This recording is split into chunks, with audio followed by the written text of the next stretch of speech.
Welcome to another episode of I Wonder, Doctor. Let's talk about the causes of heartburn. I think we know the causes, right? They're spicy food, maybe they're fried food, there's too much food. Well, the list is longer, actually. Yeah. And let me review it with you. First of all, we want to know what in the heck can make that lower esophageal sphincter relax at an inappropriate time. And yes, what you ingest can do that. Let me list the most common offenders. Let me see if I understand that. Some things actually cause heartburn, and the way that they do it is they make that valve open up. And Yeah. thus the acids can get up. Right. Interesting.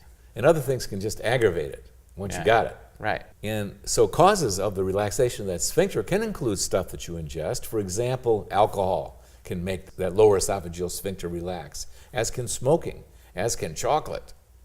And there are a few other things that can as well. Fatty foods can do it, and mints can do it. And it's up to each individual to find their own list of what in the heck gets that thing to open. Yeah. And then stress. The biology of the stress response can actually cause inappropriate relaxation of that lower esophageal sphincter. I think we sort of know that there's some sort of relationship between stress and heartburn, but that's what it is. And Stress that does the isn't the same thing. It does. Yeah.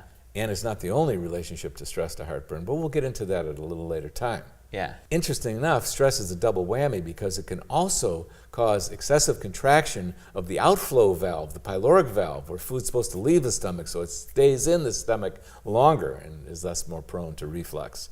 Stress, a double whammy.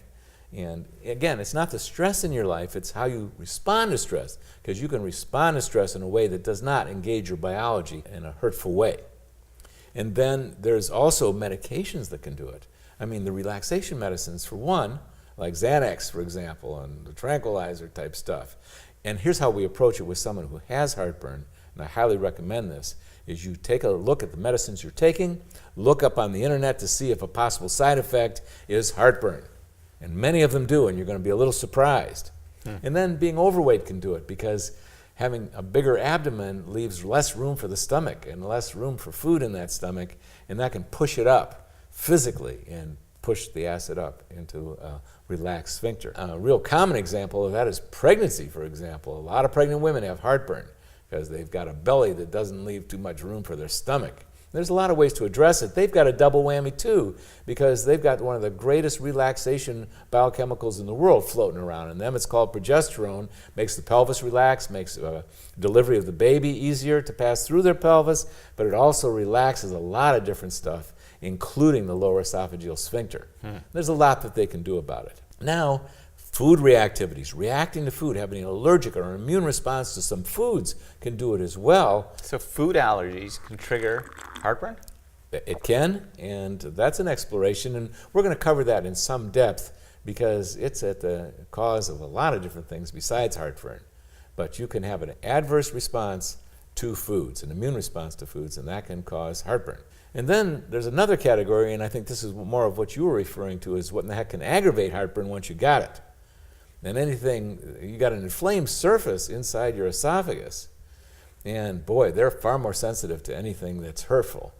Like pharmaceutical companies often test medications by dropping it in the eye of an animal to see if it burns the eye. That's a very challenging subject right there. I don't want to go there. But picture it. If you think that you'd be afraid to stick that in your eye, whatever you're talking about, then don't stick it in your mouth. And that would include cayenne pepper. Ain't no one going to want to do that. Yeah. And then other spicy foods like chili and all the hot sauces and barbecue sauces and stuff, they can burn a very tender surface inside that esophagus that's inflamed. Acidic foods can do it to some people. Tomatoes, orange juice, that can burn that surface. Makes sense. If you squirt orange in your eye, it hurts. That's right. Alcohol can do it. No one's going to want to put alcohol in their eye. So the alcohol can not only cause relaxation of the lower esophageal sphincter, it can actually burn the surface. It's a double whammy. It's a double whammy. Yeah. And then everyone's got to find the foods that are provocative to them. Again, chocolate, onions, carbonated beverage, fatty and fried foods. The list is long. Go to our website and look under heartburn or GERD or acid reflux. We're going to have a list of foods that you can experiment with if you have heartburn to eliminate and see if that doesn't improve the situation. Great. There are more videos in this series available in our weekly school. Click to join. It's free.